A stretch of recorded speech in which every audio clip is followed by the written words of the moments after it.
Hello all. In this video, we are going to discuss about relative velocity in two dimension.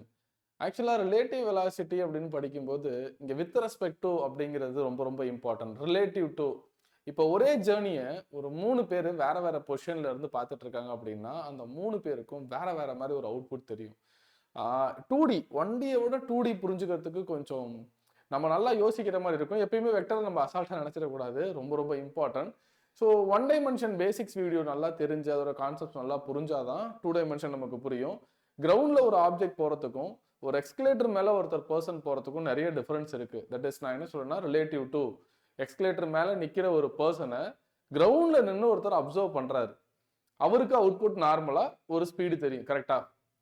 Escalator மேல ஒரு person போயிட்டு இருக்காரு. அதே escalator இன்னொரு person நிற்கும் போது அவர் ஒரு வெலாசிட்டியில போகும்போது ஒரு அவுட்புட் வேறையா இருக்கும். இது எல்லாமே ஒன் டைமென்ஷன் கேட்டகரி கீழே வரும்.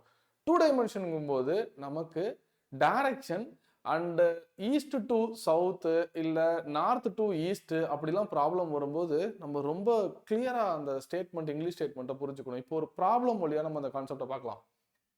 2 particles A and B are present at a distance 5 km from each other such that B is present to the south of A. இந்த wording ரொம்ப important. Both A and B starts with moving with the same speed 10 km per hour along east and north respectively. This is very important. Actually statement பாருங்களேன், ஒரு 3 லைன்ஸுக்கு ஒரு பெரிய statement இருக்குல்ல.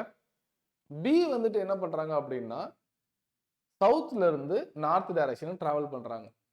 சம்மோட origin clarity இருந்தால் தான் சம்மோட கொஷினே நமக்கு கிளியரா ஆன்சர் பண்ண முடியும். Very important.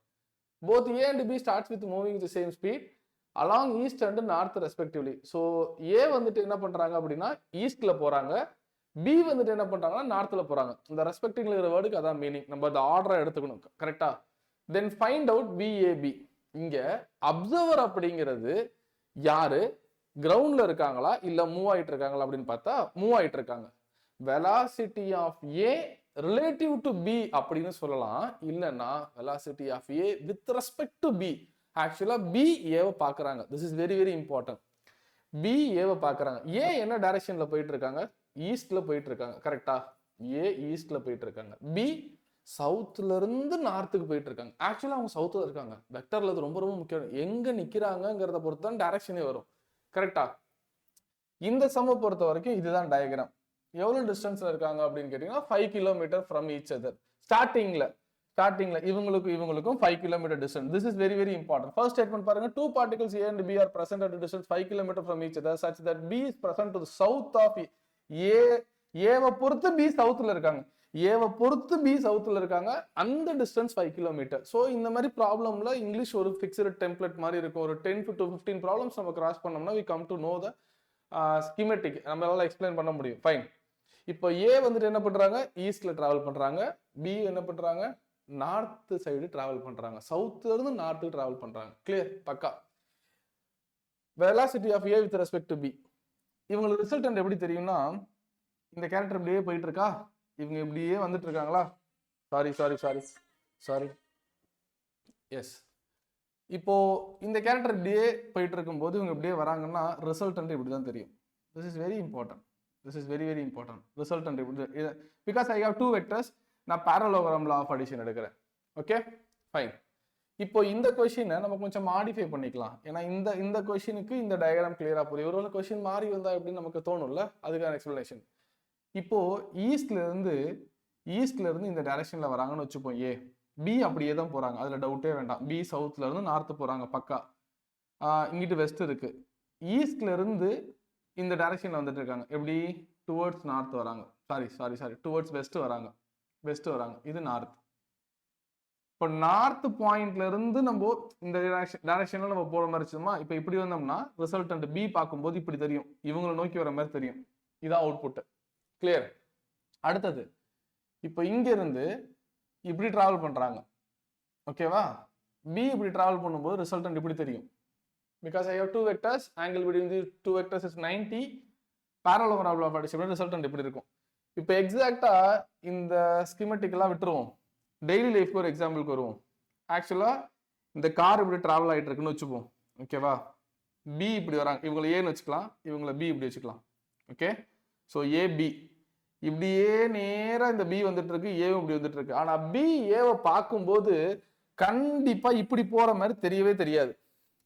அவங்களுக்கு எப்படி தெரியும்னா இதுதான் டைரக்ஷன், இப்படிதான் தெரியும்.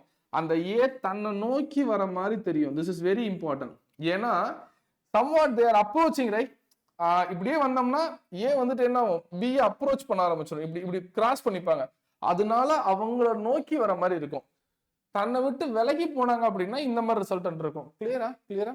ஸோ கொஸ்டின் புரியணும், எந்த பொசிஷன்ல இருக்காங்கன்னு புரிஞ்சாதான் நம்மளால ஒர்க் பண்ண முடியும். ஸோ இந்த கொஸ்டினுக்கு இது டயக்ராம். கிளியர்? மற்ற ப்ராபபிலிட்டியும் சொல்லியாச்சு, பாசிபிலிட்டிஸையும் நம்ம சொல்லியாச்சு. பட் ஆனால் இந்த மாதிரி கொஸ்டின்ஸ் இருக்கும்போது நம்ம பேசிக்ஸ் இது ரொம்ப தெரிஞ்சிருக்கணும். இதுல ஒரு கன்ஃபியூஷன் வரும். ஈஸ்ட் ஆஃப் நார்த்னா என்ன, நார்த் ஆஃப் ஈஸ்ட்னா என்ன, சவுத் ஆஃப் ஈஸ்ட்னா என்ன, ஈஸ்ட் ஆஃப் சவுத்னா என்ன, எந்த ஆங்கிள் நம்ம மென்ஷன் பண்றதுன்னு இருக்கும். ஸோ இது ரிலேட்டிவ் டு டைமென்ஷனுக்கு ஹார்ட் அப்படின்னு சொல்லலாம். இது north, east, south, west.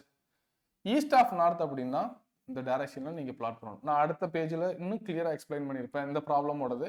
East of north suppose இப்படி எடுத்துக்கலாம், இது எடுத்துப்போம்.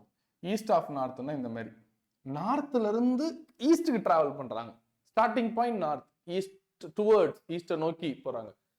நார்த் ஆஃப் ஈஸ்ட் அப்படின்னா ஆக்சுவலா அவங்க ஈஸ்ட்ல நிக்கிறாங்க, நார்த் நோக்கி போறாங்க, அவ்வளவுதான். Clear? So east of south, சவுத்துல நின்று ஈஸ்ட நோக்கி போறாங்க. சவுத் ஆஃப் ஈஸ்ட், ஈஸ்ட்ல நின்று சவுத் டைரக்ஷன் நோக்கி போறாங்க. இது ரொம்ப ரொம்ப ரொம்ப ரொம்ப முக்கியம். ப்ராப்ளம்லயே நமக்கு டைரக்ஷன் சொல்லும் போது ஆப்ஷன்ல அது இருக்கும். இப்போ இந்த கொஸ்டினோட ஃபர்ஸ்ட் சப்டிவிஷன் என்னன்னு பார்த்துருவோம். ஸ்கீமேட்டிக் எக்ஸ்பிளைன் பண்ணியாச்சா? பக்கா. VAB velocity of A with respect to B எங்க இருக்கோங்கிறது பொசிஷன் முக்கியம். Velocity of A with respect to B are relative to B. இந்த பார் போடுறது கொஞ்சம் கன்வீனியன்ட்டா இருக்கும். பி தான் velocity of A with respect to B. B தான் ரெஃபரன்ஸ், அதான் ரிலேட்டிவ் அப்படின்னு சொல்லுவோம் நம்ம. VA minus VB in general. கரெக்டா? நம்ம 2 டைமென்ஷன்ல இருக்கும் நம்ம அப்படியே போட்ட முடியாது இல்ல. ஸோ 1 டைமென்ஷன்னா இப்போ இப்படி ஒருத்தர் 40 போயிட்டு இருக்காரு பக்கா, இங்க ஒருத்தர் 20 வராரு.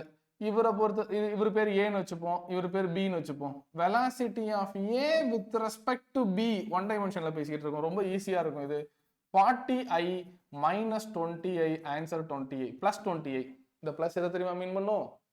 Velocity of A with respect to B. பியை பொறுத்து ஏ 20 ஃபாஸ்டா போயிட்டு இருக்காருன்னு மீன் பண்ணும். வார்த்தை ரொம்ப முக்கியம். Velocity of A with respect to B. இதுவே velocity of B with respect to A கேட்டோம்னு வச்சுக்கோங்களேன், 20 minus 40 is equal to minus 20. இந்த மைனஸ் எதை தெரியுமா மீன் பண்ணும்? 1 டைமென்ஷன்ல அவங்க ஸ்லோவா வராங்க. பி வந்துட்டு ஏவை பொறுத்து 20 km/h பின்னாடி வராங்க, ஸ்லோவா வராங்கன்னு இந்த மைனஸ் மீன் பண்ணும். ஸோ யாரை பொறுத்து நம்ம யாரை டிஃபைன் பண்றோங்கிறது ரொம்ப ரொம்ப முக்கியம். இப்போ இந்த ப்ராப்ளம்ல we are dealing 2 dimension வெக்டரா. So I have 2 components. ஒன்று 10i. ஏன் ஏ எங்க போறாங்க? ஈஸ்ட் டுவர்ட்ஸ் போறாங்க பக்கா, அது 10i. பி எங்க இருக்காங்க? இருக்கிறதே சவுத் டைரக்ஷன்ல தான், அப்போ இப்படி டிராவல் பண்றாங்க, அப்போ மைனஸ் 10j. கிளியர்? இந்த மைனஸ் ரொம்ப இம்பார்ட்டன்ட், ரொம்ப ரொம்ப இம்பார்ட்டன்ட். இப்போ நான் அதுக்கு மேக்னிடியூட் கண்டுபிடிக்க போறேன். மேக்னிடியூட் கண்டுபிடிக்கிறேன் ஆஸ் வெல் அஸ் டைரக்ஷன் கண்டுபிடிக்கிறோம். So root over 10i square plus 10i j square, 10 square 10 square, 100 plus 100, 100 to 2. This is magnitude. Very important.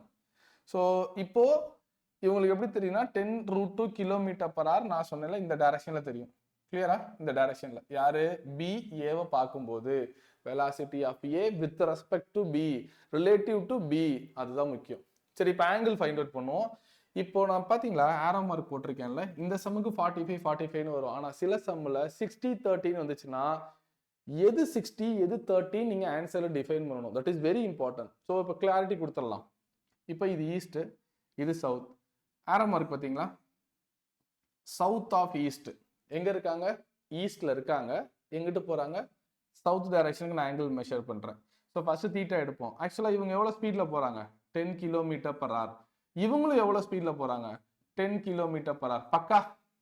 So இது 10னா இதுவும் 10னா, அப்ப tan theta எடுங்க. Opposite side by adjacent side, 10/10 answer 1 which is equal to what is the angle here? 45 degree பக்கா. Okay, ஆல்பாக்கு வருவோம். நான் சொல்லிட்டேன்ல, இந்த சம்ல 45 same, எப்படி போட்டாலும் ஆன்சர் சேமா தான் வரப்போகுது. பட் எல்லா சம்லயும் அப்படி இருக்காது. ஆல்பா எடுப்போம். ஆல்பா என்ன தெரியுமா? East of south. எங்க இருக்காங்க?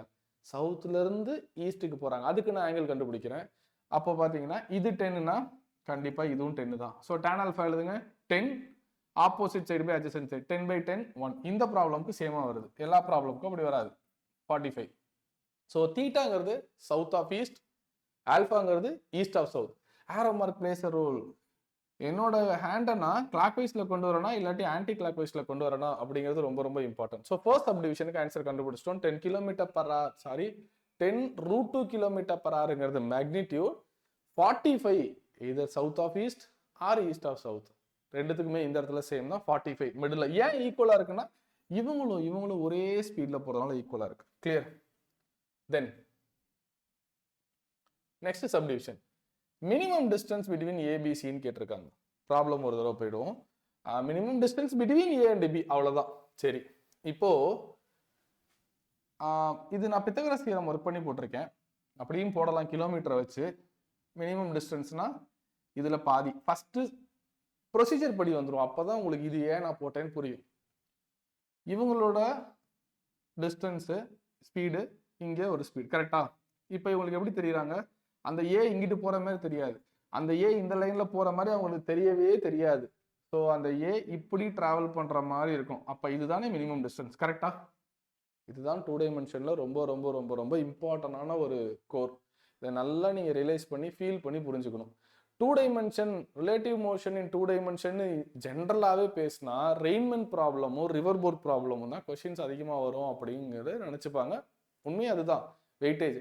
ஆனால் இந்த மாதிரி சம்மில் நம்ம ரொம்ப ரொம்ப இம்பார்ட்டண்ட்டாக புரிஞ்சுக்க வேண்டியது, பி ஏவை பார்க்கும்போது ஏ ஈஸ்டில் போகிற மாதிரி இருக்காது, இந்த டைரக்ஷனில் வரும். அப்போ பிக்கும் ஏக்கும் மினிமம் டிஸ்டன்ஸ் இது தானே? ஆமாம் தானே? கிளியர்? ஸோ இது 45 கண்டுபிடிச்சிட்டோம். Opposite side X 5 kilometre. டிஸ்டன்ஸ்ன்னு கொடுத்ததுனால நான் 10 கிலோமீட்டர் பர் ஹவர் ஸ்பீடை வச்சு ஒர்க் பண்ணலை, டிஸ்டன்ஸ் எடுத்துக்கிட்டேன். எப்பயுமே கிவன் ஹைபாட்டன்யூஸா நம்ம ட்ரீட் பண்ணணும். அதனால நான் இதை 90 எடுத்துக்கிட்டேன். 90க்கு ஆப்போசிட்ல உள்ளது 5 kilometre hypotenuse. Sine theta sine 45 x by 5 x equal to 5 sine 45 5/√2. அவ்வளோதான், இதான் ஆன்சர். Minimum distance 5/√2 kilometre. பக்கா. செகண்ட் சப்டிவிஷன் முடிச்சாச்சு. சரி, இங்கே வருவோம். ரெண்டு பேரும் சேம் ஸ்பீடு தானே? அப்போ என்ன எடுத்துக்கலாம்? இது ஒரு டிஸ்டன்ஸ் கிலோமீட்டர் பொறுத்து கூட நீங்கள் எடுத்துக்கலாம்னு வச்சுக்கோங்களேன். 5 கிலோமீட்டர் 5 கிலோமீட்டர், இவங்களும் சேம் ஸ்பீடில் போகிறதுனால இவங்களும் சேம் ஸ்பீடில் போகிறதுனால அந்த டிஸ்டன்ஸ் கேரி அவுட் ஆகுதுன்னு நம்ம எடுத்துக்கலாம். அப்போ 5 5, இதோட ஆன்சர் என்ன? டயகனல் என்ன வரும்? 5√2. அதில் பாதி 5√2ல பாதி 5√2/2. So answer 5/√2. கரெக்டா? ஆக்சுவலாக இது வந்துட்டு எப்படி எடுத்துக்கணும் அப்படின்னா நீங்கள் டிஸ்டன்ஸ் பொறுத்து ஒர்க் பண்ணீங்க அப்படின்னா சேம் ஸ்பீடுங்கிறனால கான்செப்ட் எல்லா டைம்லையும் இது ஒர்க் ஆகாது. இதுதான் 100% correct.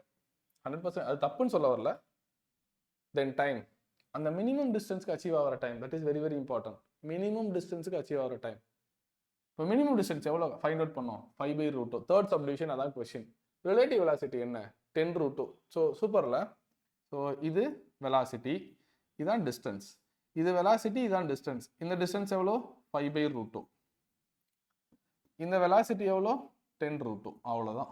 So distance by time 5√2 × 10√2 1/4 hours. அதை மினிட்ஸில் மாற்ற சொல்லியிருக்காங்க. 1/4 × 60 50 minutes. கரெக்டா? ஸோ என்ன கேட்டால் இந்த ஃபர்ஸ்ட் பேஜில் நீங்கள் இந்த கிளாரிட்டி இதை புரிஞ்சுக்கணும். நீங்கள் இதுதான் இங்கே ரிலேட்டிவ் இன் 2 டைமென்ஷனில் important, heart of the concept. ஒரு கார் இப்படி வரும்போது பி இப்படி வந்தது அப்படின்னா இந்த எல்லோ கலரில் வர மாதிரி தான் பிக்கு தெரியுமே தவிர இந்த ஸ்ட்ரெயிட் லைனில் போகிற மாதிரி தெரியாது. கண்டிப்பாக அதை நம்ம ஃபீல் பண்ணணும். Clear? Thank you. So keep on வாட்சிங். இந்த கான்செப்ட் உங்களுக்கு நல்லா புரிஞ்சுதுன்னா கமெண்ட் பாக்ஸில் கமெண்ட் பண்ணுங்கள். Thank you all.